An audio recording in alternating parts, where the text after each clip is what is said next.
The White House and Democrats pushing for more tax revenues amid all of this. Two Democratic strategists, Mr. Stephen Laser, who says they've got the right idea. All right, I have to, let me just jump back to Jay Carney there. He was hemming and hawing. He said the president cut $2.5 trillion. I'm still trying to figure out where we cut $2.5 trillion. Do you have any idea? Well, thanks for having me on your show again, Eric. Well, we cut $2.5 trillion from defense spending and from Medicare spending. But, you know, we do have a problem in the economy right now, and it's a job creation problem. I think that's what we're trying to do now. I think that's what everybody's concerned with doing. And at the same time, we have a deficit problem, which makes it more complicated. We can't really cut I agree with you. We have a jobs problem, and we have a deficit problem. Don't we have a spending problem? Here, look, here's the bottom line. This is math.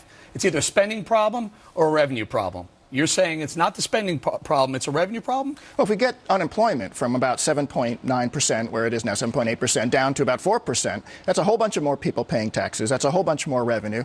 And I think at that point, I think we would be pretty close to even, pretty close to a balanced budget. We're still running deficits, Stephen. We are. So we're either spending too much or we're not taking in enough revenue. Well, I happen to agree with Paul Krugman, who says that the last thing that you want to do in a recovering economy is to cut spending. That's what's going to choke off the recovery. Can I show you something? Pull up this full screen. It's not nice. I led you right into this. Check out the full screen. Here's spending over the last 10 years.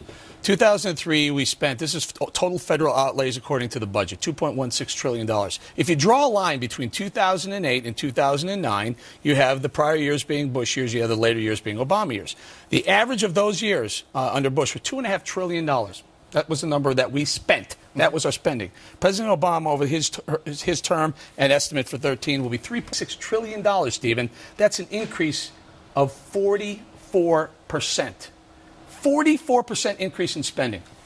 Well, that doesn't look like a problem to you? What I'd love to have on that same graph is a juxtaposition of job creation, because at that same time we created 5 million jobs in the United States. So, you know, if you're telling me that was that amount of spending worth it, I would say yes. I think the 5 million people who got jobs would say it's worth it.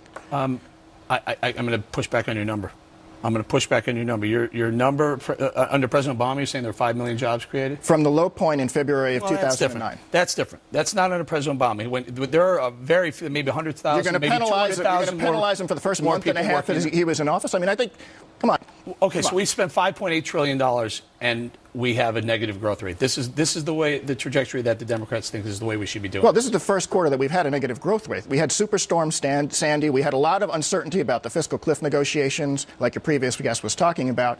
I think we're going to have probably close to 3% growth rate again in the first quarter of 2013. The economy is coming. Recovery is coming along. It's not coming along as fast as anybody would like it, but it is coming. All right, I'm going to leave it there. Stephen Laser, thank you very much, sir. Thanks, Eric. All right, no major